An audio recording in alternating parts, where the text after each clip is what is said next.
Successful. आपने तो विराट कोहली के बारे में सुना ही होगा भैया। आपको पता है कि आई थिंक कि एक फाइनल मैच चल रहा था रणजी ट्रॉफी का, है ना, अंडर 19 का, आई थिंक अंडर 19 का फाइनल, है ना, रणजी ट्रॉफी का शायद था, भूल गया।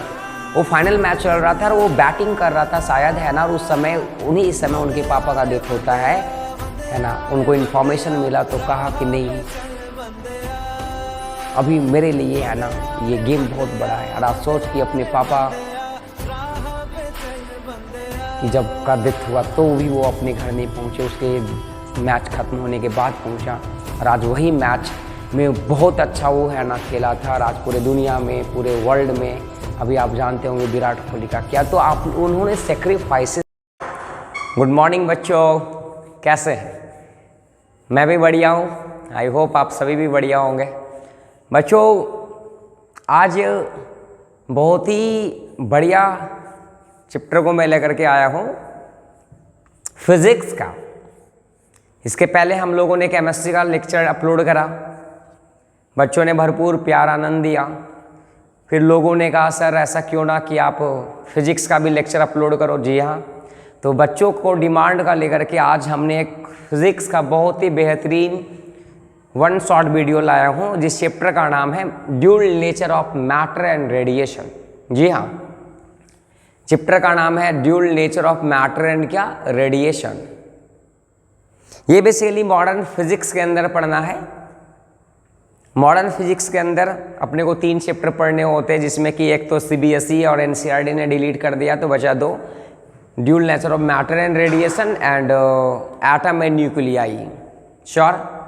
तो अपन पहला लेक्चर स्टार्ट करते हैं, पहला चैप्टर स्टार्ट करते हैं, ड्यूल नेचर ऑफ मैटर। आप चाहते हैं कि आपका बोर्ड एग्जाम बहुत बढ़िया हो, आप चाहते हैं कि आपका रिजल्ट बहुत बढ़िया हो, आप चाहते हो कि आपका नाम भी पेपर में आए, तो आपको ये वीडियो अंत तक मेरे साथ देखना होगा। श्योर? करूँ स्टार्ट? चलो भैया, तो ये चैप्टर है आपके सामने dual nature of matter and radiation. आज अपन स्टार्ट करने वाले वन शॉर्ट वीडियो, सिर्फ इंपॉर्टेंट लेक्चर अपन देखेंगे, सिर्फ इंपॉर्टेंट बात इस चैप्टर का डील करने वाले। श्योर? चलिए, तो सबसे पहला अपन इसको मूव करते हैं, इसको अपन देखते हैं भैया कि सबसे पहला जो टॉपिक इसके अंदर अपने को पढ़ना है वो है भाई इलेक्ट्रॉन इमिशन। अगर आप बोर्ड के बच्चे हो, बोर्ड कहने का मतलब स्टेट बोर्ड के बच्चे हो, तो सबसे पहला सवाल यहाँ से अराइज हो सकता है कि इलेक्ट्रॉन इमिशन क्या होता है और कितने तरह के इलेक्ट्रॉन इमिशन होते हैं। जनरली स्टेट बोर्ड का सवाल आते रहता है। तो अपन जानते हैं भाई, आप अपना जो आज लेक्चर जानेंगे इलेक्ट्रॉन इमिशन क्या होता है, अपन एक एक करके चर्चा करते हैं भैया। श्योर? चलो, है ना, लग रहे हैं ना बढ़िया। तो कह रहा है क्या, the phenomena of emission of electron, यहाँ ऑफ है, the phenomena of emission of electron from the surface of metal by applying external agents energy. Sir electron emission क्या है? इमिशन का मतलब जनरली होता है बाहर निकलना, इमीट का होता है ना, बाहर निकलना, इमीट। तो यहाँ पे जो बाहर निकलेगा वो कौन निकल रहा भैया? यहाँ पे जो इलेक्ट्रॉन, यहाँ जो बाहर निकलेगा वो कौन निकलेगा? यहाँ बाहर निकलने वाला इलेक्ट्रॉन। अच्छा, इलेक्ट्रॉन कहाँ से बाहर निकलेगा? मेटल सरफेस से बाहर निकलेगा। कैसे निकलेगा? जब उसके ऊपर हम एक्सटर्नल एनर्जी को सप्लाई करने वाले हैं, एक्सटर्नल एनर्जी अपन इंसिडेंट करवाएंगे भैया। और ये एनर्जी का कोई भी फॉर्म हो सकता है, कोई भी फॉर्म हो सकता है, चाहे आप इलेक्ट्रिसिटी से, चाहे आप इलेक्ट्रिक फील्ड से, चाहे आप फोटोन लाइट से, है ना। तो कह रहा है क्या, चाहे आप हीट कर दो। तो सिंपली मान के चल, मैंने क्या कहा, मान के चल मेरे पास एक क्या है, एक मेटल का सरफेस हो गया भैया। मान के चल मैंने क्या करा, एक मेटल बनाया, कोई भी मेटल होगा, ये मेटल के सरफेस हो गया। इस मेटल के सरफेस के पास आपको भी पता होता है कि मेटल्स के पास फ्री इलेक्ट्रॉन्स होते हैं भैया। तो ये मैंने जो है वो इलेक्ट्रॉन बना दिया, ये फ्री इलेक्ट्रॉन रहा भैया, ये फ्री इलेक्ट्रॉन रहा मेटल सरफेस का भैया। मेटल ये सरफेस, ये मेटल ये सरफेस हो गया और इसके अंदर इलेक्ट्रॉन है। तो हम ये चाह रहे हैं कि ये मेटल के सरफेस के ये जो इलेक्ट्रॉन आपको नजर आ रहा है, इस इलेक्ट्रॉन को यहां से हम बाहर निकालें। तो अगर ये इलेक्ट्रॉन, ये जो आपको इलेक्ट्रॉन दिखाई दे रहे हैं, अगर इस इलेक्ट्रॉन को आपको बाहर निकालना है तो भाई ये इलेक्ट्रॉन तो अपने आप निकलने वाला है नहीं मेटल से, क्योंकि आपको भी पता भाई कि एटम के बीच में न्यूक्लियस होता है, न्यूक्लियस के ऊपर पॉजिटिव चार्ज होता है, और पॉजिटिव चार्ज ये इलेक्ट्रॉन को जकड़ करके रखा हो, पकड़ करके रखा हुआ, खींच करके रखा हुआ अट्रैक्टिव फोर्स के द्वारा। और हम सोच रहे हैं क्या कि ये इलेक्ट्रॉन बाहर निकल जाए मेटल सरफेस से। तो भाई अपने आप इलेक्ट्रॉन जाने वाली नहीं है। इलेक्ट्रॉन कहते हैं मैं ऐसे नहीं जाऊंगी भैया, मेरे को कुछ चाहिए, मेरे को तो प्रोटॉन से मोहब्बत है, मैं प्रोटॉन को छोड़ के कहाँ चली जाऊंगी। तो भाई इलेक्ट्रॉन को बाहर निकालने के लिए कुछ चाहिए ना। तो अपन क्या करते हैं, इस इलेक्ट्रॉन को बाहर ले जाने के लिए, बाहर निकालने के लिए अपन इलेक्ट्रॉन से कहेंगे ये इलेक्ट्रॉन सुन ना, तू जा ना बाहर, तेरे को क्या चाहिए, मैं अप्लाई करता हूँ ना, मैं देता हूँ ना, क्या चाहिए तेरे को। तो कहती मेरे को एनर्जी चाहिए भैया, एनर्जी, आप मेरे को एनर्जी दो, मैं चली जाऊँगी छोड़ करके प्रोटॉन को, एटम से बाहर चली जाऊँगी। तो भाई मेरे पास दिमाग आया, मैंने सोचा भैया कि ये इलेक्ट्रॉन को कुछ और नहीं चाहिए, बस एनर्जी चाहिए भैया, आप एनर्जी दे दो भाई, इलेक्ट्रॉन प्यार से मोहब्बत से छोड़ करके चली जाएंगे। तो वही कह रहा है कि जैसे हमने इसके ऊपर एनर्जी दिया, ये एनर्जी हमने दिया, जैसे मैंने ये एनर्जी दिया भैया, ये इलेक्ट्रॉन जो है एनर्जी एब्जॉर्ब करा और कहा भाई मैं छोड़ के जा रही हूँ, मैं छोड़ के चले जाऊँगी, है ना। और ये इलेक्ट्रॉन जो है ये यहाँ से निकल करके चली जाएंगी। कहने का मतलब क्या भाई कि ये जो इलेक्ट्रॉन यहाँ से निकल रहा है, ये जो भी इलेक्ट्रॉन यहाँ से निकला सर, ये इलेक्ट्रॉन को अपन कहते हैं फोटो इलेक्ट्रॉन। क्या कहते हैं भाई, फोटो इलेक्ट्रॉन कहते हैं। ये जो इलेक्ट्रॉन निकल रहा है इस इलेक्ट्रॉन का नाम होता है फोटो इलेक्ट्रॉन, नाम होता है भैया फोटो इलेक्ट्रॉन, है ना। सर आप भी जानते कि अगर ये इलेक्ट्रॉन निकल गया तो भाई इसके पास काइनेटिक एनर्जी आया होगा, वो अपन बाद में चर्चा कर लेंगे। तो सर अगर इलेक्ट्रॉन आ गया तो ये इलेक्ट्रॉन के वजह से सर हम चाहेंगे तो कोई सर्किट वर्किट में करंट पैदा करवा दें तो बिल्कुल अपन करवा सकते हैं, और जो करंट इसके वजह से बनता है उसी को तो सर अपन फोटो इलेक्ट्रिक करंट कहते हैं। सर क्या कहते हो, फोटो इलेक्ट्रिक करंट कहते हो। अभी तक तूने क्या करा, एक मेटल लिया भैया, मेटल के अंदर पाए जाते हैं इलेक्ट्रॉन, आपको भी पता है इलेक्ट्रॉन जो है वो मेटल में फ्री होता है, आपको भी पता है भैया। वो इलेक्ट्रॉन को हमने निकालना चाहे, इलेक्ट्रॉन निकलने वाली नहीं थी खुद से, मैंने उसके ऊपर क्या दिया, एनर्जी दिया। अभी जैसे मैंने एनर्जी दिया भैया, इलेक्ट्रॉन कहीं मैं जा रही हूँ भैया, इलेक्ट्रॉन यहाँ से चली गई, और जो इलेक्ट्रॉन बाहर निकल रही मेटल सरफेस से उस इलेक्ट्रॉन को अपन फोटो इलेक्ट्रॉन्स कहते हैं, और उसके वजह से जो करंट बन रहा होता है उसको फोटो इलेक्ट्रिक करंट कहते हैं। श्योर, पक्का, कोई तकलीफ नहीं ना। हम लोग ये ड्यूल नेचर ऑफ मैटर को डिटेल एक्सप्लेनेशन हमने क्लास में करा, तो वो है ना फिर से शुरुआत से ड्यूल नेचर कैसे हुआ, कौन बोला, है ना, वो सब अपन को अभी डील नहीं करना है, वो ऑलरेडी क्लासेस में होते हैं। ठीक, चलो अब ये टाइप ऑफ इलेक्ट्रॉन इमिशन, अब ये इलेक्ट्रॉन को बाहर निकालने के कितने सारे प्रोसेस होते हैं, क्या क्या टाइप, क्या क्या कौन कौन तरीके से अपन बाहर कर सकते हैं। तो जनरली अपन 3 तरीका जानते हैं, एक होता है thermionic condition, thermionic condition, है ना। थर्म का मतलब क्या होता है, थर्म का मतलब हीट होता है। इसका मतलब क्या है कि अगर आप मेटल सरफेस पर, इसका मतलब क्या है कि आप मेटल सरफेस पर अगर हीट अप्लाई करोगे, आप हीट दोगे मेटल सरफेस को, तो इलेक्ट्रॉन जो है सो हीट एनर्जी को लेगा और वो यहाँ से चली जाएंगे दूर भैया। श्योर। फिर अपन क्या कर सकते हैं, photo electric emission, photo electric, photon को गिराने के बाद, फोटोन मतलब लाइट को गिराने के बाद अपन मेटल सरफेस पे लाइट गिराएंगे, और लाइट गिराने के बाद यहाँ से इलेक्ट्रॉन निकलेगा, जो इलेक्ट्रॉन होगा वो फोटो इलेक्ट्रॉन होगा, और उसके वजह से जो करंट बन रहा होगा वो फोटो इलेक्ट्रिक करंट होगा। श्योर। फिर अपन जानेंगे इलेक्ट्रिक फील्ड इमिशन, मतलब क्या है कि यहाँ पे अगर हम चाहेंगे तो इलेक्ट्रिक फील्ड को भी, हाई इलेक्ट्रिक फील्ड अप्लाई करके अगर हम चाहेंगे तो भाई इलेक्ट्रोड और कैथोड एनोड से अपने इलेक्ट्रॉन निकाल सकते हैं भैया, है ना। तो अपने को इस चैप्टर मतलब dual nature of matter and radiation में जो अपने को पढ़ना है, ये नहीं पढ़ना, अपने को ये नहीं पढ़ना, अपने को जो पढ़ना है वो फोटो इलेक्ट्रिक इमिशन मतलब सेकेंड टाइप अपने को डिटेल पढ़ना भैया। श्योर। तो अपन क्या करना चाह रहे हैं कि ये second type photo electric emission जो है उसको अपन डिटेल एक्सप्लेनेशन करने की कोशिश करेंगे, है ना। तो आप बने रहे आगे इस वीडियो के साथ, इसको अपन करते हैं, है ना। कैसे कैसे मैंने रिव्यू कर आपको समझ में आ ही गया होगा भाई। मैंने मेटल लिया, उसके ऊपर एनर्जी गिराई, इलेक्ट्रॉन यहाँ से निकल के चली गई, जो इलेक्ट्रॉन निकली उसका नाम फोटो इलेक्ट्रॉन।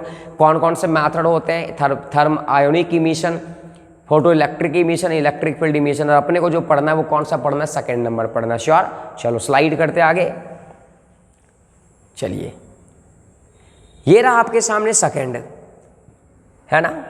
ये रहा आपके सामने फोटो इलेक्ट्रिक इफेक्ट, इसी को कहते हैं, इमिशन इसी को कहते हैं। यही तो अपने को समझना है डिटेल में। श्योर, ये चैप्टर के अंदर आते हैं, इसको अपन डिटेल में समझते हैं। क्या कह रहा है, इट इज द फेनोमेना या फेनोमेना इन विच, जहां पे क्या हो रहा है, electron are emitted from the metal surface, जहां पे क्या हो रहा है कि इलेक्ट्रॉन जो है वो मेटल सरफेस से बाहर निकल रहे हैं। कब, वेन द लाइट, आ गया ना लाइट बेटा, है ना, when the light is illuminated at a suitable frequency, है ना, जैसे ही मैंने लाइट को गिराया सुटेबल फ्रीक्वेंसी के साथ, तो जाकर के ये इलेक्ट्रॉन जो है सो आगे निकल के चले जा रहे। जैसे इस डायग्राम में देख सकते हैं, ये हमने मेटल सरफेस ले लिया भैया, ये मेटल सरफेस हमने ले रखा। आप यहाँ देख पा रहे जिस तरह से डायग्राम में, ये मेटल सरफेस हो गया, इसके पास इलेक्ट्रॉन है, यहाँ पे आप देख पा रहे इलेक्ट्रॉन के ऊपर नेगेटिव चार्ज होता है, आप देख पा रहे हो ये नेगेटिव चार्ज वाले रहे।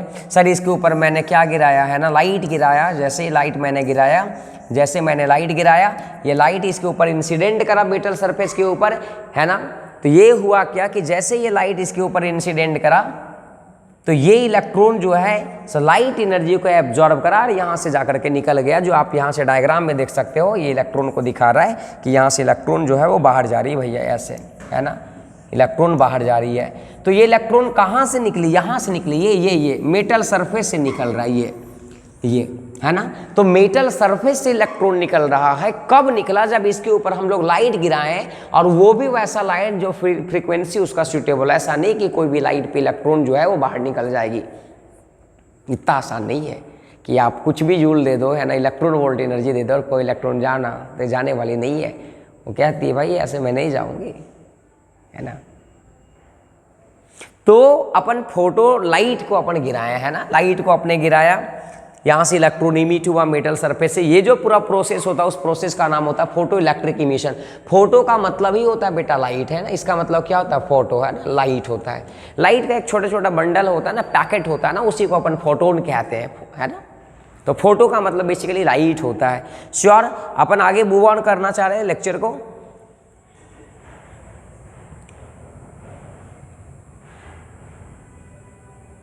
चलो भैया, आप इसको देख पा रहे, अगर इसको देख पा रहे होंगे तो ये जो है वो फोटो इलेक्ट्रिक इफेक्ट का ही हमने यहाँ से कुछ दूसरे मेथड से, एक्सपेरिमेंटल मेथड से समझाना चाहा। हमने करा क्या, एक ट्यूब ले रखा भाई, है ना। ट्यूब में आपको भी पता है कैथोड एनोड होता है भाई, है ना, आपको भी पता है। सर हमने यहाँ पे क्या रखा, एक प्लेट ले लिया हमने, यहाँ पे डिटेक्टर या अपन समझ लो कि दूसरा प्लेट मैंने ले लिया, कोई इशू नहीं है, ठीक है। वैक्यूम चैम्बर, इसके अंदर गैस वैस हमने निकाल दिया भाई। हमने क्या करा कि ये वायर लिया, श्योर, ये वायर लिया, वायर का ये पॉजिटिव टर्मिनल, ये नेगेटिव टर्मिनल हमने जोड़ा। हुआ कुछ ऐसा, हुआ कुछ यूँ कि हमने यहाँ पे लाइट को इंसिडेंट करवाया भैया। हुआ कुछ यूँ कि हमने लाइट को इंसिडेंट करवाया, और सर ये इलेक्ट्रोड पे करवाया, जिस इलेक्ट्रोड का नाम क्या भैया, कैथोड है। क्या है, कैथोड। और ये इलेक्ट्रोड जो है इसको अपन क्या कहते हैं, एनोड कहते हैं। जो पॉजिटिव टर्मिनल के साथ जुड़ा होता है उसको अपन एनोड जनरली, है ना, और जो नेगेटिव टर्मिनल के साथ जुड़ा होता है उसको अपन कैथोड कहते हैं। तो हुआ कुछ ऐसा कि यहाँ से जैसे ही मैंने लाइट गिराया, इसके ऊपर इंसिडेंट करवाया कैथोड के ऊपर, तो यहाँ से इलेक्ट्रॉन निकलना स्टार्ट हो गया भैया। ये इलेक्ट्रॉन इजेक्ट होना स्टार्ट हो गया। तो ये इलेक्ट्रॉन जो है यहाँ से निकल रहा है, इधर की तरफ जा रहा है, इधर की तरफ जा रहा है, क्योंकि ये पॉजिटिव है तो इसको खींचना चाहेगा भैया, है ना। ये पॉजिटिव प्लेट है ना, तो ये इलेक्ट्रॉन जो यहाँ से निकलेगा उसको तो खींचना चाहेगा भैया। और बगल वाले इलेक्ट्रॉन कहेगी जाना जाना, तेरे को प्रोटॉन तो खींच ही रहा है, पीछे वाले को धक्का मारेगी, आगे वाले को जा तू आगे जा। तो ये जो इस इलेक्ट्रोड से जो इलेक्ट्रॉन निकल रहा है, अच्छा ये इलेक्ट्रॉन कब निकल रहा है, क्या अपने आप निकल रहा है क्या, नहीं भाई नहीं। इसके ऊपर तूने देखो लाइट इंसिडेंट करवाया, है ना। इसके ऊपर जैसे ही तूने लाइट इंसिडेंट करवाया तो ये इलेक्ट्रॉन मेटल सरफेस सीखना, और जो भी मैंने लाइट इंसिडेंट करवाया सर उसका फ्रीक्वेंसी एक्सेप्टेबल होना चाहिए भैया, एक रेंज होना चाहिए, कम से कम का होना चाहिए, उससे, है ना, उससे कम में इलेक्ट्रॉन निकलने वाला। अभी आगे बात करने वाले अपन इस चीज़ को लेकर के, ठीक। और जब ये इलेक्ट्रॉन इधर से जाएगा तो आपको भी पता है ना भैया, है ना, इलेक्ट्रॉन अगर जा रहा है भाई तो करंट फ्लो हो जाएगा सर्किट में, पूरा सर्किट में करंट फ्लो जाएगा, है ना, श्योर।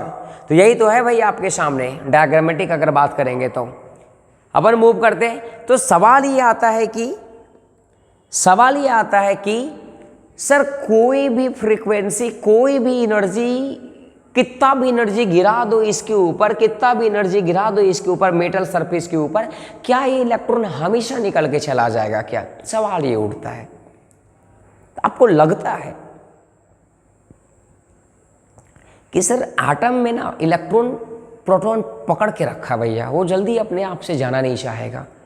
एटम के अंदर न्यूक्लियस होता है, ऑर्बिट्स होते हैं, ऑर्बिट्स में इलेक्ट्रॉन घूम रहा होता है, और ये ऑर्बिट्स में इलेक्ट्रॉन ना कि पॉजिटिव चार्ज जो है न्यूक्लियस के अंदर उसको जकड़ करके रखा, पकड़ करके, और हम ये सोच रहे हैं कि ये इलेक्ट्रॉन बाहर निकले। जैसे कि आपको पता होगा ना भैया कि ये अगर एटम हो गया, ये न्यूक्लियस चार्ज हो गया, इसके अंदर पॉजिटिव चार्ज होता है, यहाँ पे इलेक्ट्रॉन घूम रही होती है, ऐसे करके ऑर्बिट्स होते हैं, इलेक्ट्रॉन घूम रही होती है, और हर एक ऑर्बिट में 2, 8 ऐसे करके इलेक्ट्रॉन्स होती है। अब अगर हम सोच रहे हैं कि ये इलेक्ट्रॉन यहाँ से निकले, तो भाई ये दोनों तो पॉजिटिव चार्ज एक दूसरे को तो खींच करके रखा है ना, तो ये इलेक्ट्रॉन को निकालने के लिए अपन एनर्जी दिए, ऐसा निकल गया।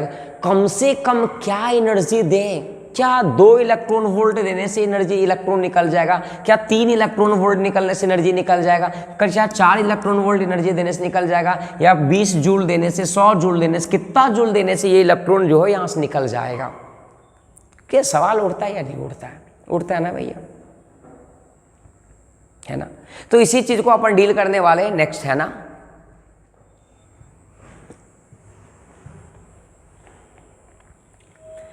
इसी से रिलेटेड कुछ इंपॉर्टेंट टर्म है जो कि बहुत जरूरी है आप सभी को जानना, बहुत इंपॉर्टेंट टॉपिक है जो कि आप सभी को जानना बहुत जरूरी हो जाता है ना।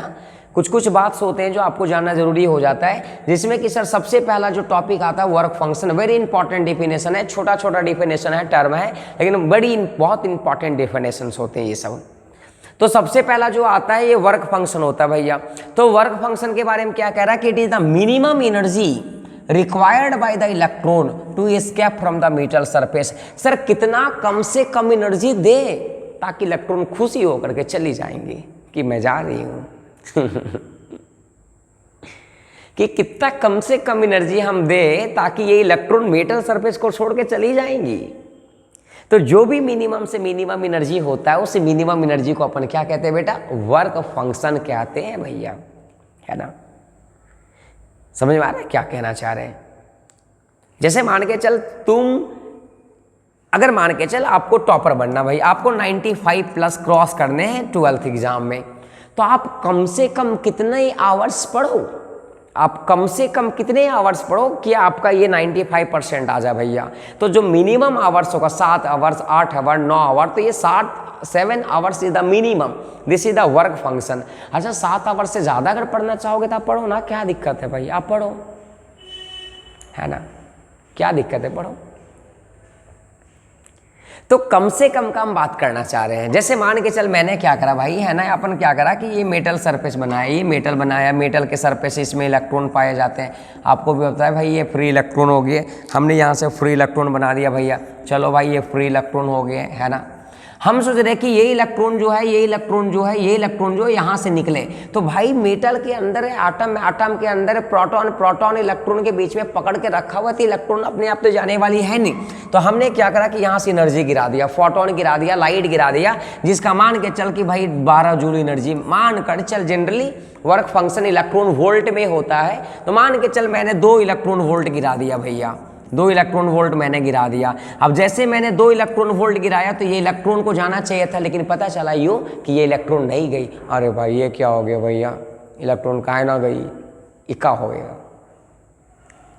मैंने इलेक्ट्रॉन से पूछा ये इलेक्ट्रॉन तुम क्यों ना जा रही हो, तुमको प्रॉब्लम क्या? मैंने तो एनर्जी दिया ना, तेरे को इलेक्ट्रॉन एनर्जी चाहिए, मैंने तो दिया ना, तुम चली जाना मेरे को छोड़ करके। कहीं नहीं मैं नहीं जाने वाली हूँ। क्यों नहीं जाओगे? जाना भाई जाना, नहीं जाओगे तो हम डिटेल स्टडी कैसे कर पाएंगे? तो कह रहा नहीं मैं नहीं जाऊंगी। तो क्यों, क्या क्या प्रॉब्लम है? कि नहीं मेरे को और एनर्जी दो। मैंने चल भाई 3 इलेक्ट्रॉन वोल्ट मैंने दिया, तब तो भी कह रही नहीं मैं 3 इलेक्ट्रॉन वोल्ट में मैं नहीं जाने वाली हूँ भैया। मैंने कहा और क्या चाहिए? बोल नहीं मेरे को और एनर्जी दो। मैंने कहा चलो भैया तूने 10 इलेक्ट्रॉन वोल्ट लो, अब चली जा, अब चली जा। नहीं अभी भी कह रही मैं नहीं जाने वाली हूँ। बोले भाई ऐसा काहे का परेशान करके रखी हुई, तू चली जाना मेटल सरफेस को छोड़ करके। मैंने क्या चाहिए 15 कम से कम दे दूँ? तो कही हाँ मेरे को कम से कम 15 इलेक्ट्रॉन वोल्ट दो। मैंने जैसे इसके ऊपर 15 इलेक्ट्रॉन वोल्ट दिया भैया, है ना, जैसे मैंने इसको फिर 15 इलेक्ट्रॉन वोल्ट एनर्जी गिराया इन टर्म ऑफ फोटोन को, इन टर्म ऑफ लाइट को, पता क्या चला कि ये इलेक्ट्रॉन यहाँ से है ना, यहाँ से निकल गई बाय बाय, जैसे कि आप सभी लोग करते हैं भैया, है ना। तो जैसे मैंने 15 इलेक्ट्रॉन वोल्ट यहाँ गिरा, ये इलेक्ट्रॉन यहाँ से चली गई, तो ये 15 इलेक्ट्रॉन वोल्ट मिनिमम एनर्जी हुआ, और यही मिनिमम एनर्जी के लिए क्या कहलाया, ये क्या कहला गया, वर्क फंक्शन कहला गया। अच्छा, क्या अगर 15 इलेक्ट्रॉन वोल्ट से कम अगर 14 इलेक्ट्रॉन वोल्ट आपने अगर गिराया, अगर 14 इलेक्ट्रॉन वोल्ट आप गिराओगे भैया, अगर 14 इलेक्ट्रॉन वोल्ट गिराओगे तो क्या ये जाने वाली है, क्या नहीं जाएगी? तब तो नहीं जाएगी। नहीं, मैं 14 में नहीं जाने वाली, मैं 13 में नहीं जाने वाली हूँ, मैं 10 में नहीं जाऊँगी, मेरे को कम से कम 15 दो। 15 से ज़्यादा देने पे क्या होगा? अरे और भाई क्या बात है, एकदम खुश बिंदास मस्त, अब तो और बढ़िया से चली जाऊँगी। तो ये कम से कम वाला एनर्जी जो होता है ना, उसी एनर्जी को क्या कहते हैं, वर्क फंक्शन। इसको बेटा डिनोट करते हैं 5 नॉट से, डिनोट करते हैं किससे करते हैं, 5 नॉट से। इसका जनरली यूनिट क्या होता है, इलेक्ट्रॉन वोल्ट होता है। और आपको भी पता है ना कि 1 इलेक्ट्रॉन वोल्ट बराबर कितना होता है, आपको भी पता 1.6 × 10⁻⁻19 जूल होता है भैया। तो कभी कभी क्या है कि अपन जूल में कन्वर्ट करना चाहेंगे तो आसानी से कर सकते हैं इलेक्ट्रॉन वोल्ट को, सब एनर्जी का ही यूनिट्स होते हैं, है ना। तो ये हो गया, ये डिपेंड कर रहा नेचर ऑफ मेटल कि कौन सा मेटल है। अलग अलग मेटल का वर्क फंक्शन अलग अलग होता है भाई, एल्यूमिनियम का अलग होगा, सोडियम का अलग होगा, मैग्नीशियम का अलग होगा, क्योंकि अलग अलग इलेक्ट्रॉन है और अलग अलग इलेक्ट्रॉन प्रोटॉन के साथ झगड़ करके रखे हुए भैया, है ना। तो अलग अलग मेटल के लिए वर्क फंक्शन का भी वैल्यू अलग अलग होने वाला है, ये डिसाइडिंग फैक्टर कोई बड़ा चीज नहीं है। श्योर, आगे बढ़े, चलो भैया।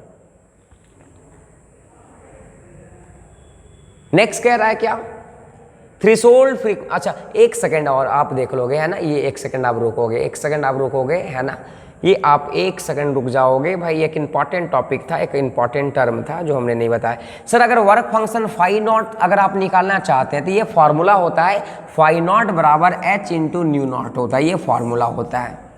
ये phi naught is the work function, अपन ये फाई नॉट को वर्क फंक्शन कहते हैं, और ये जो होता है इसको अपन न्यू नॉट को अपन कहते हैं, एक नया टर्म से जानते हैं, इसको अपन पता है क्या कहते हैं, थ्रेशोल्ड फ्रीक्वेंसी कहते हैं भैया, है ना, थ्रेशोल्ड फ्रीक्वेंसी कहते हैं इसको।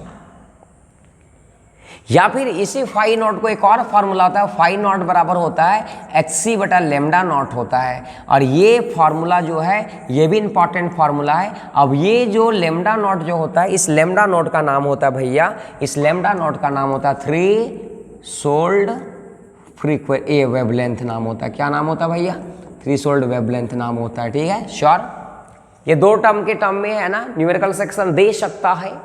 सर ये h का वैल्यू तो आपको पता है, ये h क्या होता है, ये h का वैल्यू कौन ही जानता होगा भाई, ये h तो सबके अंदर समाया। इस h को अपन कहते हैं प्लैंक्स कांस्टेंट, सबको पता होगा भैया, है ना। इस h को क्या कहते हैं, प्लैंक्स कांस्टेंट, जिसका वैल्यू सबको पता होगा। जिस बच्चों को पता होगा वो कमेंट सेक्शन में डाल दे भैया है ना, जो भी बच्चा को पता होगा। अगर नहीं पता होगा तो नेक्स्ट वीडियो में हम बता ही देंगे ऐसे। श्योर, चलो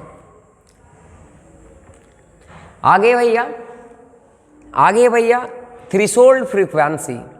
सर थ्रेशोल्ड फ्रीक्वेंसी जो है ये भी क्या है सर, थ्रेशोल्ड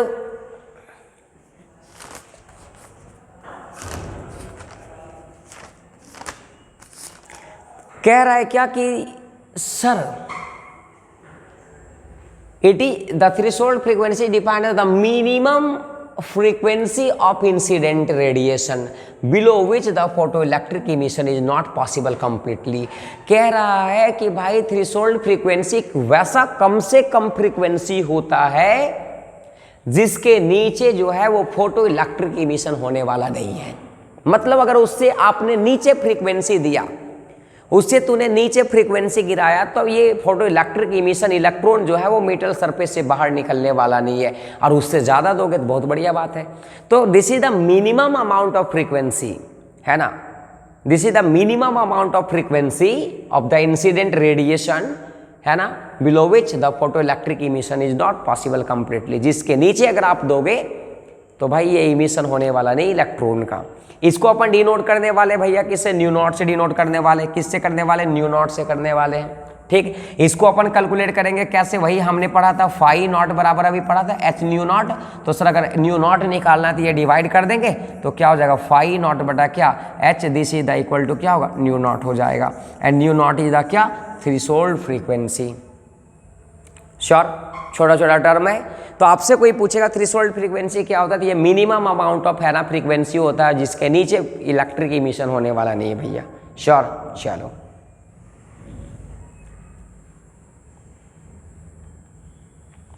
अपन इसी तरह छोटे छोटे टर्म्स हैं जिसका नाम एक और है भैया, है ना, इसी के जैसा छोटा सा टर्म आता है थ्रेशोल्ड वेवलेंथ, है ना, थ्रेशोल्ड।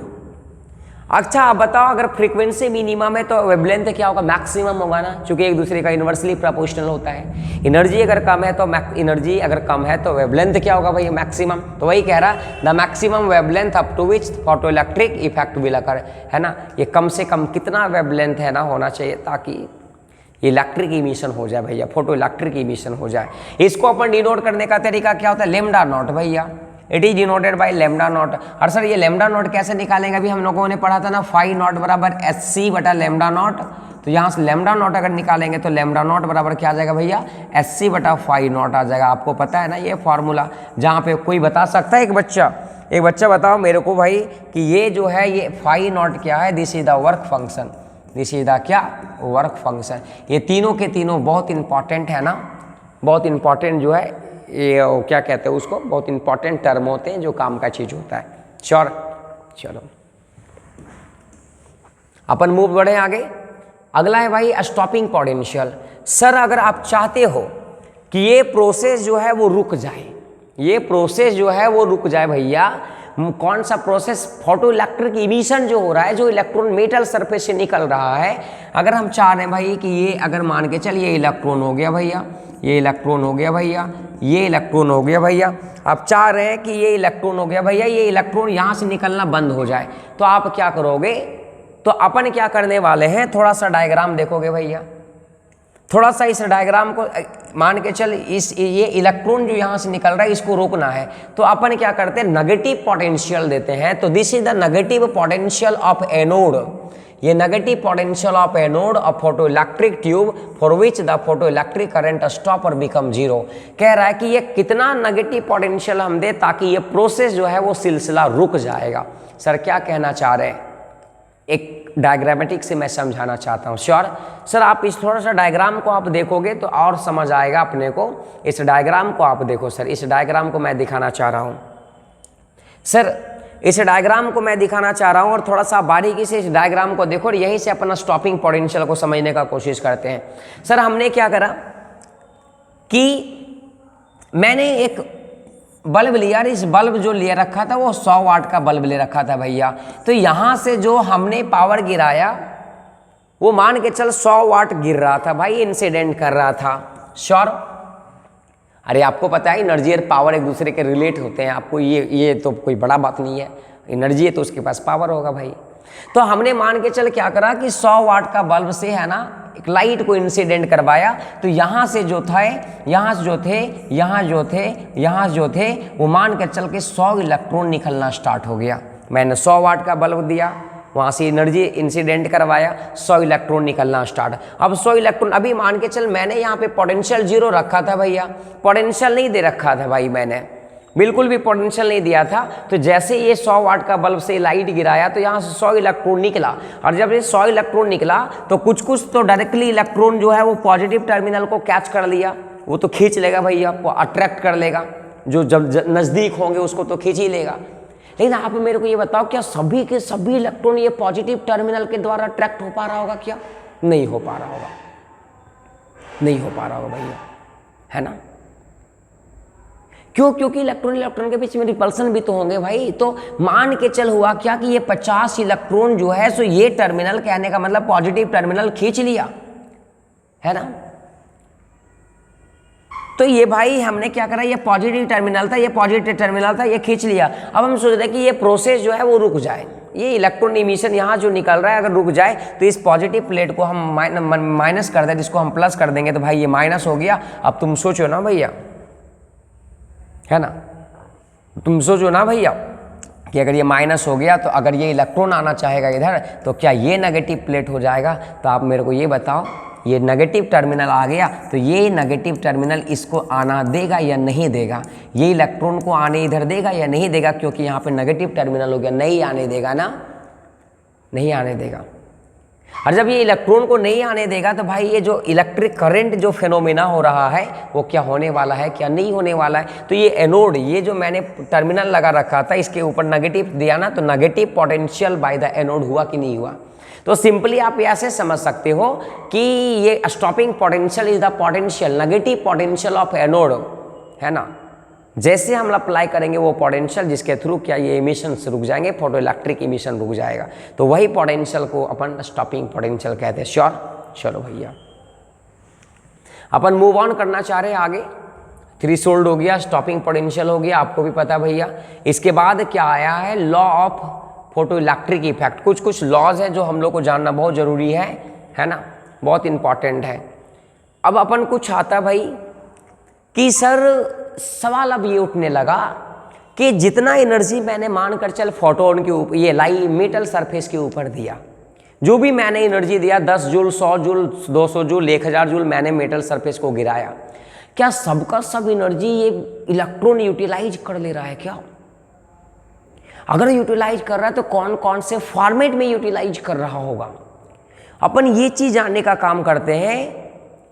तो लाइट जो हमने गिरा रखा था वो किसके फॉर्मेट में गिर रखा था, किसके फॉर्मेट में? चूंकि ड्यूल नेचर है तो वेव और पार्टिकल नेचर होता है, तो उसको बताने के लिए बड़े अच्छे साइंटिस्ट आए। आइंस्टीन साहब को कौन नहीं जानता होगा भैया। तो आइंस्टीन साहब ने बता रखा था कि लाइट से जो आते हैं ना वो पार्टिकल नेचर में आते, पार्टिकल के फॉर्मेट में आते हैं, और एक छोटा सा पार्टिकल, बंडल ऑफ पार्टिकल को अपन फोटोन कहते हैं, और वो फोटोन के पास एनर्जी होता है भैया, है ना। अगर ये लाइट आ रहा है, ये लाइट आ रहा है, तो ये छोटे छोटे बंडल में है ना, ये छोटे छोटे पैकेट में है, इसको अपन क्या कहते हैं? फोटोन कहते हैं भैया, फोटोन, फोटोन कहते हैं।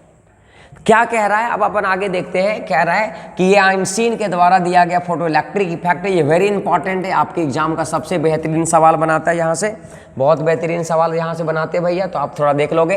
कह रहा है कि the energy of a photon, जो भी फोटोन आ रहा था, जो भी फोटोन आ रहा था, ये जो फोटोन आ रहा था है ना, छोटे छोटे पैकेट में जो आ रहा था, is equal to the energy needed to remove an electron from the surface plus the kinetic energy of emitted. ये वेरी इंपॉर्टेंट पॉइंट है, इसको अपन आगे भी समझेंगे कुछ देर के बाद, ये वेरी इंपॉर्टेंट पॉइंट है, इसको अपन अभी होल्ड करते आगे समझ जाएंगे। कह रहा है क्या? The kinetic energy of emitted electron depend on the frequency of incident photon and the work function of the surface. कह रहा है कि कितना काइनेटिक एनर्जी से इलेक्ट्रॉन निकल रहा होगा, ये जो इलेक्ट्रॉन निकल रहा होगा, तो आप जानते हैं ना ये इलेक्ट्रॉन निकलेगा तो वेलोसिटी आएगा, मतलब काइनेटिक एनर्जी आएगा। तो ये काइनेटिक एनर्जी जो इलेक्ट्रॉन का होगा वो डिपेंड कर रहा है कि हमने जो लाइट गिराया, ये हमने जो लाइट गिराया, हमने जो फोटोन गिराया, उसका फ्रीक्वेंसी कितना अच्छा है, कितने फ्रीक्वेंसी का हमने लाइट को गिराया, इंसिडेंट करवाया, कितने फ्रीक्वेंसी के फोटोन को मैंने इंसिडेंट करवाया। श्योर? कह रहा है there is a minimum frequency of light called threshold frequency below which no photo electron are emitted from the surface. अभी भी हमने कहा था भैया कि कम से कम कितना फ्रीक्वेंसी दे ताकि ये प्रोसेस हो सके, ताकि ये इलेक्ट्रॉन मेटल सरफेस से निकल सके, तो वही फ्रीक्वेंसी का नाम तो थ्रेशोल्ड फ्रीक्वेंसी कहते हैं, यही तो लिख रहा है कॉल्ड थ्रेशोल्ड, है ना, यही वाला बात है। चलो भैया आगे क्या कह रहा है कि the number of emitted electron is proportional to the intensity of light, है ना, वेरी इंपॉर्टेंट, कि कितना इलेक्ट्रॉन निकल रहा होगा ये डिपेंड कर रहा है कि कितना इंटेंसिटी वाले लाइट को हमने इंसिडेंट करवाया, है ना। कितने इलेक्ट्रॉन निकलेंगे, the number of photo electron जो निकल रहा है ये डिपेंड कर रहा है intensity of light, intensity of photon के ऊपर। इस बात को आप याद रखोगे। श्योर? चलो इनके द्वारा कुछ इक्वेशन भी दिया गया है, यही इक्वेशन को अपन समझते हैं, वेरी इंपॉर्टेंट इक्वेशन है, यही तो काम का चीज़ है भैया, यही हम आपको समझाना चाह रहे थे इतने देर से। तो ये जो है इक्वेशन जो है वो किनके द्वारा दिया गया? आइंस्टीन के द्वारा दिया गया है। अब क्या समझाना चाह रहे इस इक्वेशन से? वेरी इंपॉर्टेंट इक्वेशन, हर एक साल यहाँ से नीट और जेईई के सवाल आते रहते हैं, इवन 12th बोर्ड के लिए तो काफ़ी इंपॉर्टेंट है भैया। तो यहाँ से क्या हम बताना चाह रहे हैं? कह रहा कि when a photon of energy मान के चल एक मैंने फोटोन लिया भैया, ये फोटोन आ रहा है लाइट का, छोटे छोटे टुकड़े को अपन क्या कहते हैं, फोटोन कहते हैं। Energy H new fall on metal surface, जैसे मैंने ये मेटल सरफेस के ऊपर ये फोटोन को गिराया, then total energy of photon is absorb by electron in 2 different ways. तो ये जो मेटल सरफेस के इलेक्ट्रॉन है, ये जो मेटल सरफेस के जो इलेक्ट्रॉन है, ये इलेक्ट्रॉन दो तरह से, ये इलेक्ट्रॉन जो है वो दो तरह से एनर्जी को यूटिलाइज करता है। कौन एनर्जी? जो फोटोन का एनर्जी आ रहा था। वेरी इंपॉर्टेंट, एक सेकंड होल्ड करोगे, मैं देखना चाहता हूं, है ना, कैमरा चल रहा है या बंद हो गया?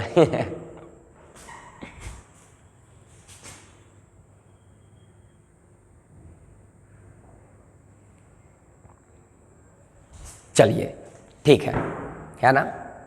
तो हम ये बताना चाह रहे भैया कि हम ये बताना चाह रहे हैं, आप थोड़ा मेरी बातों को सुनोगे, वेरी इंपॉर्टेंट टॉपिक है, इसको आपके काम का चीज़ है ये वाला, ठीक है। आप यहाँ से डायग्राम से मैं समझा। मान के चल मैंने क्या करा कि एक मेटल सरफेस लिया भैया, ये मैंने क्या लिया भैया, मेटल सरफेस लिया। आपको भी पता कि ये मेटल सरफेस में फ्री इलेक्ट्रॉन होंगे भैया, चलो ये फ्री इलेक्ट्रॉन हो गया भैया, श्योर, ये फ्री इलेक्ट्रॉन। यहाँ से मैंने फोटोन को गिराया, अब फोटोन को गिरा रहे तो उसके पास सर्टेन फ्रीक्वेंसी होगा, सर्टेन एनर्जी होगा, कुछ उसका वेवलेंथ होगा भाई, आपको भी पता है।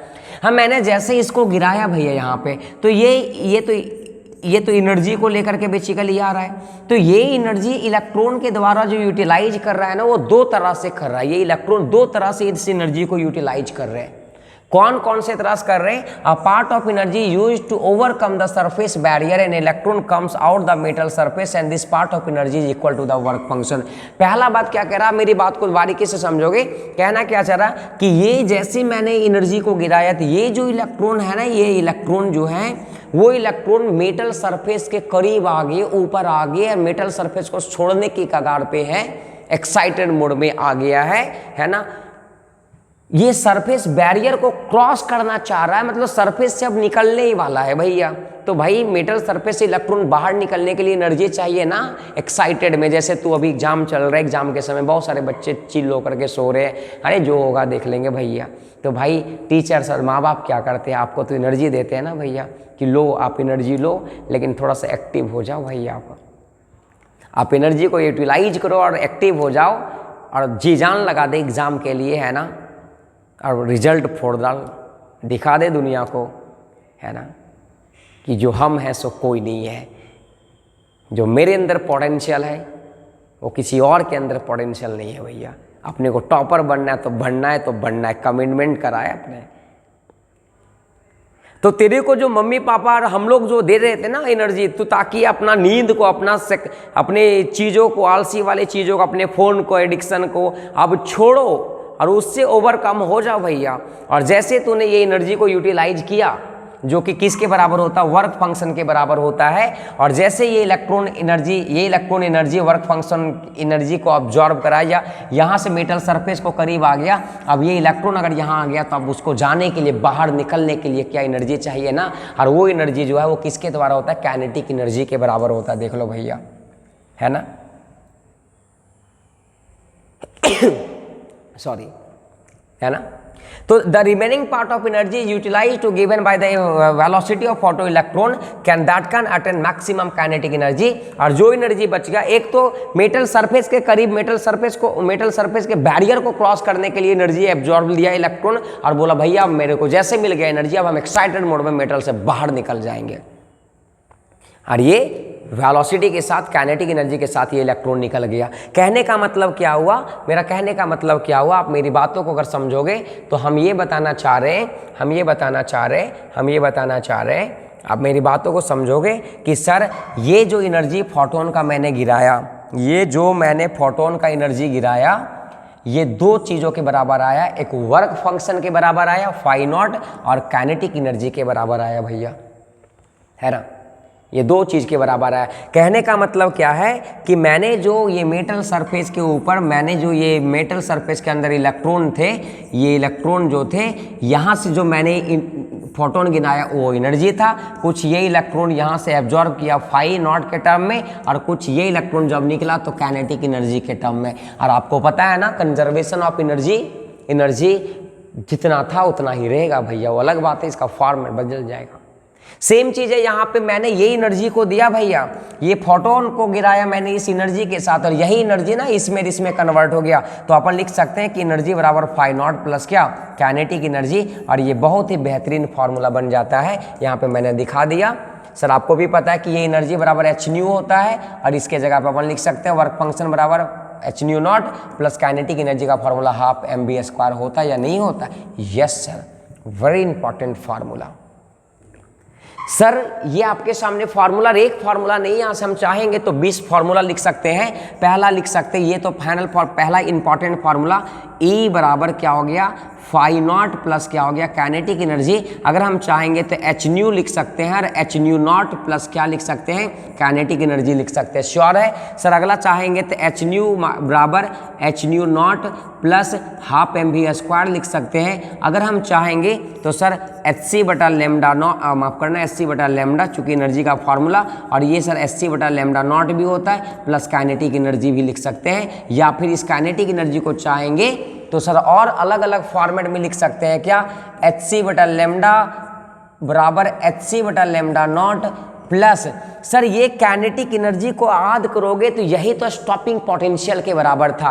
और स्टॉपिंग पोटेंशियल कहने का मतलब सर आप लिख सकते हो ई वी नॉट के बराबर सर, है ना, V nought is the stopping potential.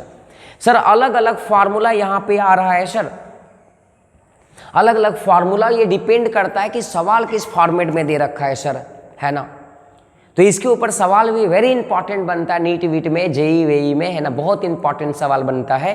अपन एक सवाल करवाना चाह रहे हैं इसके थ्रू से, है ना। तो एक सवाल हमने आगे कर रखा है, आप मेरी बातों को अगर देखोगे गौर से तो इसके ऊपर एक सवाल है, 2 सवाल है, एक सवाल मैं बताऊंगा, एक सवाल आपको बताना है। श्योर? और मैं देखना चाहता हूँ कि कितने लोग जो है इसका कमेंट सेक्शन में आंसर बता पाते हैं या नहीं बता पाते हैं। चलिए सवाल क्या कह रहा है कि light of 2 different frequencies whose photon have energy 1 electron volt and 2 electron volt दे रखा। भाई चलो ये फोटोन पहला नंबर आया, ये दूसरा फोटोन आया, रे ऑफ लाइट छोटे छोटे बंडल में जो आ रहे, मान के चलिए फोटोन है, एक का एनर्जी भाई कितना है 1 इलेक्ट्रॉन वोल्ट है, दूसरा का कितना है 2.5 इलेक्ट्रॉन वोल्ट है भैया। और successively illuminated metal surface work function 0.5 है ना, whose work function 0.5 electron volt successively ratio of. Sir मान के चल क्या कह दिया कि काइनेटिक एनर्जी जो मैंने, माफ करना, जो मैंने एनर्जी दिया, इस एनर्जी को E1 मान के चल, EV है 1 EV, और E2 जो मैंने गिराया वो कितना है 2.5 EV है भैया। सर इलेक्ट्रॉन वोल्ट को अगर आप करना चाहोगे तो कर दो, कोई दिक्कत नहीं है। सर हम एनर्जी का इक्वेशन जानते हैं, क्या जानते हैं, E बराबर क्या होता है, काइनेटिक एनर्जी प्लस फाई होता है ना। तो सर ये पहली बार में एनर्जी जो गिराया 1 इलेक्ट्रॉन वोल्ट गिराया, काइनेटिक एनर्जी को काइनेटिक एनर्जी Ke1 रहने देते हैं, और सर फाई दे रखा है 0.5, तो अपन 0.5 लिख देते हैं EV में। अपन चाहेंगे पुट करना जूल में तो अपन कर सकते हैं, कोई इशू नहीं है। सर सेकंड के लिए ये इक्वेशन नंबर पहला हो गया, और सेकंड कह रहा है क्या कि मैंने जो एनर्जी दिया वो कितना दिया, तो 2.5 इलेक्ट्रॉन वोल्ट दिया, this is the equal to kinetic energy 2 हो जाएगा, प्लस ये भी 0.5 इलेक्ट्रॉन वोल्ट है, this is the equation number 2। Sir अब दोनों इक्वेशन को आप ये करोगे, डिवाइड करोगे, तो डिवाइड करने के बाद सर क्या होगा कि सर 1 इलेक्ट्रॉन वोल्ट बटा 2.5 इलेक्ट्रॉन वोल्ट, Ke1 बटा Ke2, और 0.5 बटा 0.5। सर कुछ डाटा कटने वाला है, यहाँ से Ke1 और Ke2 का रेशियो आ जाएगा। मान के चला आपने Ke1 और Ke2 का कुछ रेशियो निकाल दिया भैया, Ke1 और Ke2 का रेशियो निकाल दिया, ठीक है। अपने को वेलोसिटी का रेशियो चाहिए, तो हम जानते हैं ना काइनेटिक एनर्जी बराबर हाफ एम वी स्क्वायर। भैया इलेक्ट्रॉन तो वही है, मास तो बदल, इसको हाफ एम V1 का स्क्वायर बटा क्या, हाफ एम V2 का स्क्वायर। सर एम तो कट ही जाएगा, हाफ हाफ कट ही जाएगा, बचेगा V1 बाई क्या, V2 को V1 का स्क्वायर बटा V2 का स्क्वायर। काइनेटिक एनर्जी का सर जो भी रेशियो यहाँ आएगा तो अपन लिख सकते हैं Ke1 by Ke2, this is the equal to V1 का स्क्वायर बटा क्या, V2 का स्क्वायर। स्क्वायर स्क्वायर काट दे, यस सर, अरे नहीं भैया बहुत सारे बच्चे ऐसे कि ये स्क्वायर को काट देता है, अरे नहीं, है ना, ये नहीं कटने वाला है। यहाँ सर V1 और V2 का रेशियो आप निकाल के, है ना, कमेंट सेक्शन में इसका आंसर बताओ। श्योर? चलिए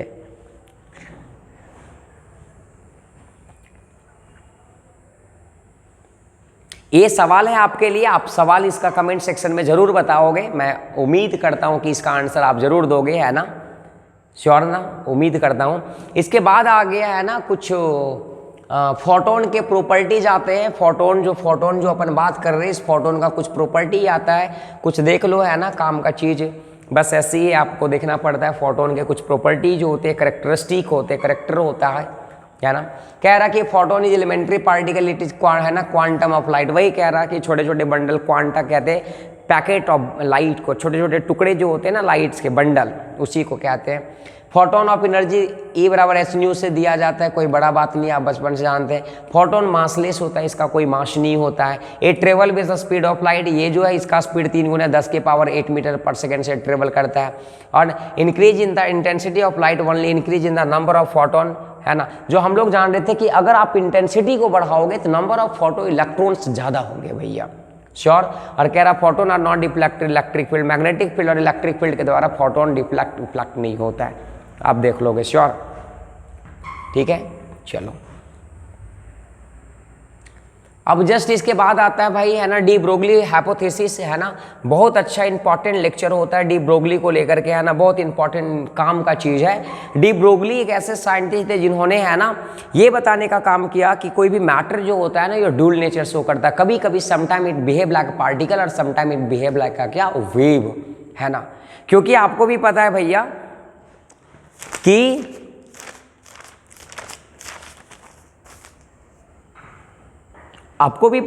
कि मैटर को लेकर के खूब लफड़ा चल रहा था। कोई कह रहा था ये पार्टिकल नेचर होता है, कोई कहता है ये वेव नेचर होता है।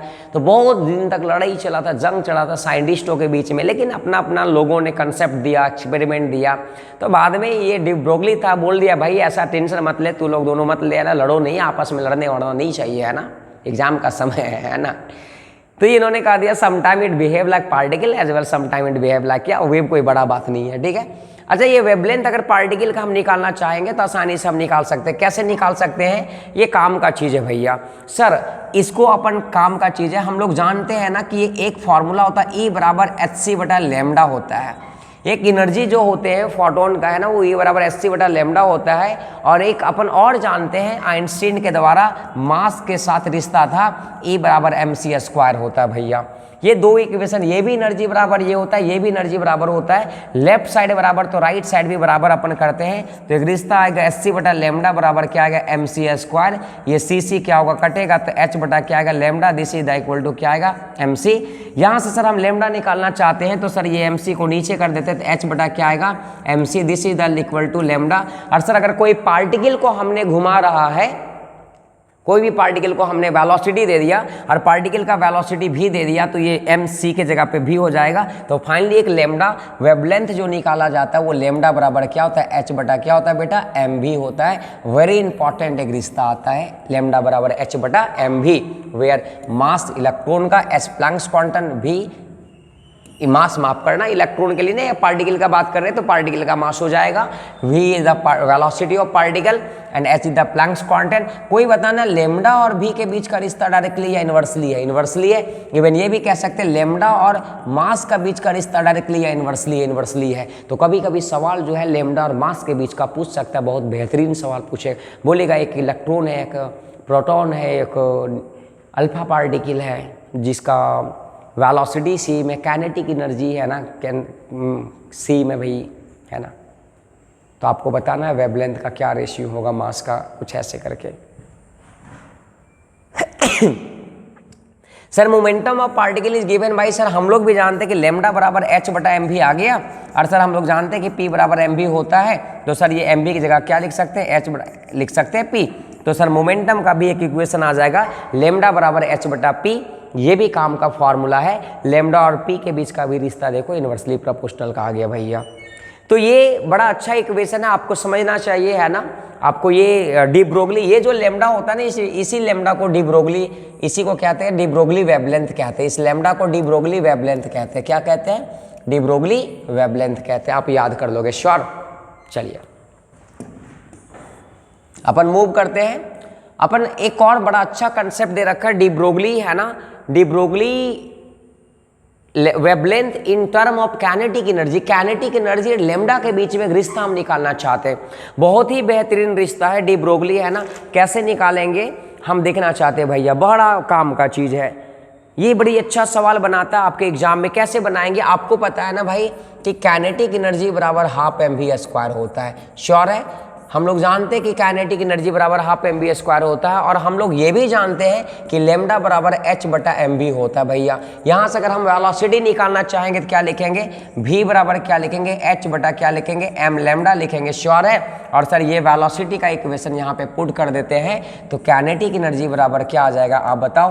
1/2 गुने मास गुने वेलोसिटी की जगह पे क्या लिखेंगे आप याद रखोगे? h बटा क्या लिखेंगे? m गुने लेमडा का क्या लिखेंगे?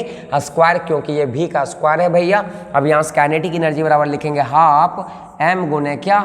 h² बटा m² गुने लेमडा स्क्वायर। सर एक m से एक m कट जाएगा। यस सर, तो आएगा 1/2 है ना h² बटा क्या आएगा? m इंटू लेमडा का square. This is the kinetic energy.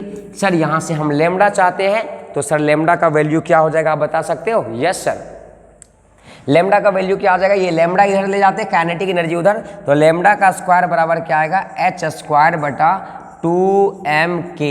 और सर अगर हम चाहते हैं लेमडा निकालना तो सर ये तो आपको पता है ये नीचे में रूट आ जाएगा 2m kinetic energy. Sir h का स्क्वायर था, इधर तो है ना रूट लेंगे तो आपको पता है भाई। सर एक वेरी इंपॉर्टेंट फार्मूला आ गया, लेमडा और काइनेटिक एनर्जी के बीच का रिश्ता जो है वो इन्वर्सली प्रोपोर्शनल का भी रूट में है भैया। तो बड़ी काम का चीज है, lambda is inversely proportional to root of kinetic energy. अब यहाँ से बहुत अलग अलग सवाल बनाता है। कह देगा ये इलेक्ट्रॉन है, एक प्रोटॉन है, एक अल्फा पार्टिकल है जिसका मास भैया सेम है, जिसका काइनेटिक एनर्जी सेम है ना, काइनेटिक एनर्जी सेम है भैया। तो आपको बताना कि वेवलेंथ किसका ज़्यादा होगा किसका कम होगा भैया। तो आपको पता है ना भाई कि अगर उस तरह का सवाल अगर मान के चल काइनेटिक एनर्जी तीनों के लिए सेम, मान के चल एक अल्फा पार्टिकल है, एक प्रोटॉन है भैया और एक इलेक्ट्रॉन है भैया, और ये तीनों का काइनेटिक एनर्जी को सेम करके दिया है तो ये काइनेटिक एनर्जी सेम हो गया। तो सर आप मेरे को ये बताओ क्या तीनों का मास सेम है या अलग अलग है? सर तीनों का मास अलग अलग। सर अल्फा पार्टिकल हीलियम को कहते हैं सर हीलियम, सर इसका मास अलग है, प्रोटॉन का मास अलग है, इलेक्ट्रॉन का मास अलग है। सर सबसे ज़्यादा अल्फा पार्टिकल का मास है ये तीनों में, उससे कम है प्रोटॉन का और उस सबसे कम इलेक्ट्रॉन का। सर जिसका मास ज़्यादा होगा उसका लेमडा क्या होगा? कम होगा।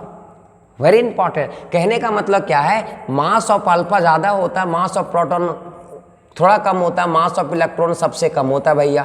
तो जिसका मास ज़्यादा है, क्योंकि अभी हमने पढ़ा lambda inversely proportional to under root क्या होता है भैया? mke। सर सवाल में तो mke ये तो कांस्टेंट था ना, तो मास का बताओ इन्वर्सली प्रोपोर्शनल है।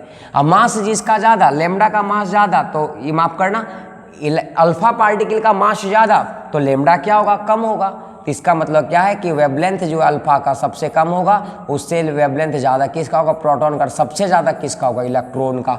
वेरी इंपॉर्टेंट सवाल यहाँ से बनाता है, वेरी इंपॉर्टेंट सवाल है ना, इस बात का आपको याद रखना है।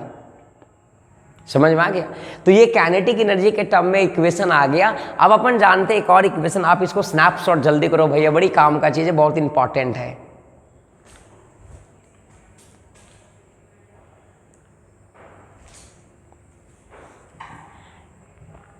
श्योर?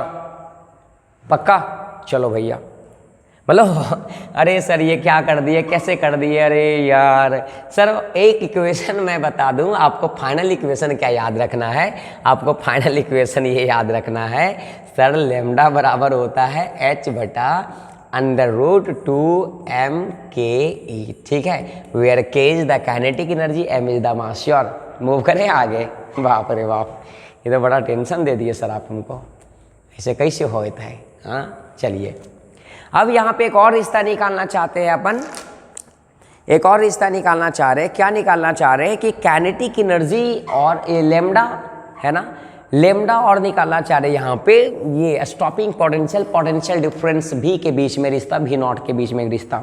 सर हम लोग जानते हैं ना कि काइनेटिक एनर्जी बराबर होता है ना, ये काइनेटिक एनर्जी बराबर हम लोग सब जानते हैं भाई कि ये काइनेटिक एनर्जी बराबर होता है, दिस काइनेटिक एनर्जी बराबर होता है EV0 होता है। सर काइनेटिक एनर्जी को अपन क्या लिखते हैं? हाफ mv² लिखते हैं। दिस इज द क्या? EV0। This is the equation 1 मान ले? यस सर, बिल्कुल मान लेते हैं। अगर इसको अभी इक्वेशन ना मानोगे तो यहाँ से भी निकाल लो, तो अगर भी स्क्वायर निकालेंगे बेटा तो क्या होगा 2EV0 बटा क्या आ जाएगा m आ जाएगा। यस सर बिल्कुल आ जाएगा। अपन क्रॉस मल्टीप्लाई हम लोगों ने यहाँ से करा, अपन यहाँ से भी निकाल लेते हैं, तो भी निकालने के बाद क्या आ जाएगा 2EV0 बटा m, क्या ये रूट में आ गया sir. This is the equation number first, यहाँ से कह सकते हैं मतलब वेलोसिटी हम लोगों ने जब निकाला तो अंदर रूट 2EV0 बटा m आया। और हम लोग ये भी जानते हैं, हम लोग जानते हैं कि लेमडा बराबर h बटा क्या होता है mb होता है या नहीं होता। तो सर लेमडा बराबर h बटा m, सर आप क्या लिख सकते हैं वेलोसिटी की जगह पे ये पुट कर सकते हो। यस सर, क्या पुट करेंगे 2EV0 बटा क्या m रूट में। सर कुछ यहाँ से आप करके बताओ, है ना, आप मैथ्स के बच्चे हो, आपको तो बहुत स्ट्रांग मैथ्स होगा, आप बताओ मेरे को कैलकुलेट करके सर यही सब बहुत टेंशन हो जाता है सर, आप सब सवाल करते हो ना सर, है ना। बट आपको तो कहते हैं ना टैलेंट को हिंदी में क्या कहते हैं, क्या कहते हैं आप बताओ, टैलेंट को हिंदी में क्या कहते हो, क्या कहते हो? हुनर है, हुनर। ये पता है ये हुनर कैसे आते हैं? भगवान तो हुनर दिया नहीं है किसी को, ये हुनर जो है ना बच्चा खुद से बनाना पड़ता है। अरे सो हुनर को बनाने के लिए ना आपको जी जान तक लगाना, दुनिया के सब चीज़ को सेक्रीफाइसेस करने पड़ते हैं, तब आपके अंदर कुछ हुनर्स आएंगे, है ना, हुनर आएंगे, तब आप टैलेंट बन जाओगे। आपको बहुत मेहनत करने पड़ते हैं। ये दुनिया के जो लोग हैं, दुनिया के जो भी लोग महान बना, दुनिया का जो भी लोग अमीर बना, दुनिया का जो भी लोग सक्सेसफुल इंसान बना है ना, वो सबके अंदर हुनर बचपन से तो नहीं आया है। वो सब दिन रात एक करके मेहनत करा, जी तोड़ मेहनत करा, सेक्रीफाइसेस करे, है ना, तब जा कर के इतने बड़े बड़े उन्होंने मैच नहीं छोड़ा हो, मैच को छोड़ करके चले गए होते तो आज दुनिया में हो सकता है इस मुकाम पे है वो नहीं होते भैया, क्योंकि शायद वो रन नहीं बना पाते उस दिन उतना अच्छा, उतना बढ़िया, और ये दुनिया को अपनी कला को नहीं दिखाया। तो इसीलिए कहते हैं ना कि सेक्रीफाइसेस जहाँ करना होगा ना वहाँ कर दो, आप कोई इशू नहीं, क्योंकि ये ज़िंदगी का बात है, क्योंकि ये पूरे लाइफ का बात है, पूरे एक ह्यूमन बींग का एक नॉर्मल एज जो लाइफ का होता है उसका बात है भैया, है ना। तो आपको ये सबसे डरना नहीं चाहिए, आपसे ये सबको लड़ना चाहिए। अब इसके बाद कैसे करोगे, ये एम है, ये अंडर रूट एम है, आप क्या करोगे, आप मेरे को ये बता सकते हो? यस सर, क्या करोगे, कैसे करोगे? सर हम चाहेंगे यहाँ से एम को काटना तो नहीं काट सकते हो, बिल्कुल काट सकते हो। कैसे काट सकते हो सर आप बताओ? सर अगर आप चाहोगे भैया तो यहाँ से अगर हम चाहेंगे तो हम क्या ये m को हम अंडर रूट m और अंडर रूट m लिख सकते हैं, गुने अंडर रूट m। तब ये है ना, चूंकि आपको भी पता भाई कि ये रूट और रूट मल्टीप्लाई होता है तो ये आ जाएगा, बिल्कुल हो जाएगा भैया। होगा या नहीं होगा? होगा भैया। तो जब इसको रूट में मल्टीप्लाई करोगे, यहाँ पे जब डाटा यहाँ पुट करोगे तो आपके सामने फाइनल आंसर जो आता है वो मैं बता देना चाहता हूँ। लेमडा बराबर फाइनल आंसर आएगा, है ना, h बटा under root 2EV0 into m आएगा। वेरी इंपॉर्टेंट रिश्ता है ये, है ना, ये वेरी इंपॉर्टेंट रिश्ता। Where lambda is the de Broglie wavelength, V0 is the what, stopping potential या पोटेंशियल डिफरेंस आप कह सकते हो, नेगेटिव पोटेंशियल कह सकते हो। आपके सामने क्या रिश्ता आ गया? Yes sir. और इसको अगर एक सिंपली अगर आप इलेक्ट्रॉन के लिए पुट करना चाहोगे तो आपको पता है इलेक्ट्रॉन का मास क्या होता है, E का वैल्यू क्या होता है, H का वैल्यू क्या होता है। तो जब उसके लिए आप पुट करोगे तो लेमडा बराबर एक 12.24 बटा अंडर रूट में क्या आएगा बेटा, V0, और ये एंगस्ट्रॉम में आता है। ये वेरी इंपॉर्टेंट इक्वेशन है, this is the very important equation, very important. 2427 के आसपास ये बड़ी काम का चीज़ है भैया, है ना। तो आपको ये रहा भाई, है ना, और यहीं पे जा करके न्यूमेरिकल सेक्शन ये थ्योरी होता है ख़त्म। उसके बाद एटम से न्यूक्लियाई स्टार्ट होगा। तो अगर आप चाहते हो कि आपको बहुत बढ़िया से समझ आए और आज आया हो तो आपका एक शेयर, आपका एक कमेंट, आपका एक लाइक मेरे को, है ना, एनर्जी देता है। और मैं कोशिश करूँगा कि इसी तरह का वीडियो आपके सामने अपडेट करूँ, एटम न्यूक्लियाई का भी कर दूँ। अगर आप कहोगे केमिस्ट्री का तो मैं केमिस्ट्री का भी कर दोगे, इवन आप कहोगे बायो का तो बायो का भी मेरे को, बायो का भी मैं कर दूंगा भैया। हाँ, इसी तरह आप अपना प्यार देते रहे, इसी तरह अपना मोहब्बत देते रहे। हाँ, और एग्ज़ाम मेन टारगेट है फरवरी में, उसको कभी कदापि अपने पीछे ना होने दे। मेन टारगेट आपका वो है, मेन फोकस आपका वो है, मेन ड्रीम आपका वो है। आप कंटिन्यू बना के रख के चीज़ों को, जी तोड़ मेहनत करें। समय बहुत कम है, लास्ट समय में जी तोड़ मेहनत करना है, अपने आप को दिखा देना है जो हम हैं सो कोई नहीं है ना। तो इसी के साथ अगर आपको वो ये लेक्चर बढ़िया लगा होगा तो अपने दोस्तों के पास ज़रूर शेयर करें, और उसके पास तो ज़रूर शेयर करें जो खासकर 12 क्लास के बच्चे हैं, इस बार जो बोर्ड देने वाले हैं। इसी तरह नेक्स्ट एपिसोड, नेक्स्ट वीडियो में हम मिलेंगे कुछ और बेहतरीन ढंग से, बेहतरीन पेशकश के साथ। तो आज का बहुत अच्छा लगा होगा तो आप अपने दोस्तों के साथ ज़रूर शेयर करें, और उसके साथ तो ज़रूर शेयर करें जो इस बार 12वीं के एग्ज़ाम देने वाले हैं, क्योंकि आपका एक शेयर मेरे को एनर्जी देता है। और आप चाहते हैं कि इसी तरह आप वीडियो आपके पास अच्छे अच्छे वीडियो, अच्छे अच्छे कंसेप्ट के साथ, तो आपको ज़रूर ये वीडियो लोगों को फॉरवर्ड करना है। और मैं अगले वीडियो में फिर से अच्छे लेक्चर के साथ आऊँगा, तब तक लेना चाहता हूँ अलविदा। जय हिंद, जय भारत।